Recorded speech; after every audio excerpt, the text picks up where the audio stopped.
Hello বন্ধুরা, আমি আবার চলে এসেছি আমার সেই পুরনো জায়গায় যেখানে আমি রান্না বান্না করি, গাছের তলায়। তোমাদের একটু দেখিয়ে দিই কী কী রান্না হবে, কিভাবে হবে।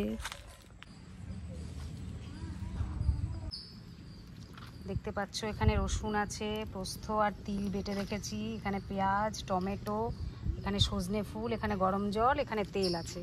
তো এই সব সামগ্রী দিয়ে আজকে সজনে ফুলের একটা রেসিপি তৈরি করব। এই সময় এই সিজনে কিন্তু সজনে ফুলটা খাওয়া ভীষণ উপকারী, তো তোমরা দেখতে থাকো।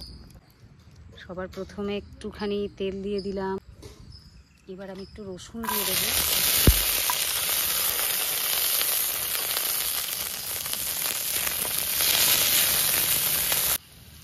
দেখো রসুনটা ভাজা ভাজা হয়ে গেছে, এবার আমি পেঁয়াজটা ঢেলে দেবো।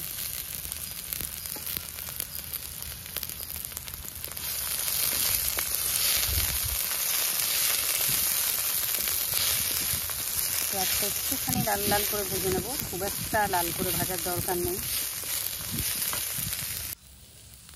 টমেটোটাও দিয়ে দিলাম।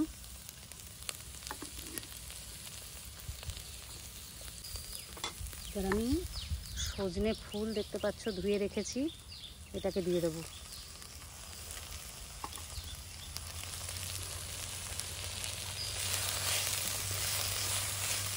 এটাকে একটু নাড়াচাড়া করে একটুখানি এগুলোর সাথে মিশিয়ে নেব। নুন দিয়ে নিলাম, একটু হলুদ দিই,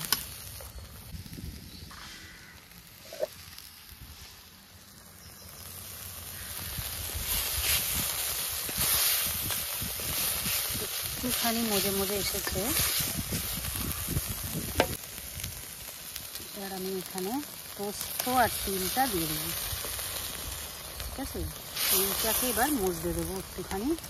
মোটামুটি ভাজাটাও খাওয়া যায়, কিন্তু এটা দিলে না শরীরের জন্য উপকারী। তিল আর পোস্তটা সঙ্গে একটুখানি টেস্টটাও এনহান্স হয়, তাই জন্য এটাকে দিয়ে এবার একটু ঢেকে দেবো।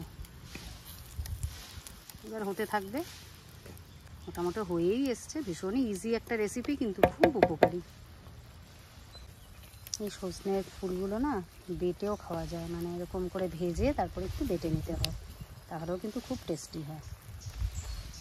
এখানে যা কিছু ইনগ্রেডিয়েন্টস আছে সবই ভীষণ উপকারী। দেখো এটা মোটামুটি মজে এসেছে, একদম তৈরি আমার ডিশ। এবার এটাকে তুলে নেব।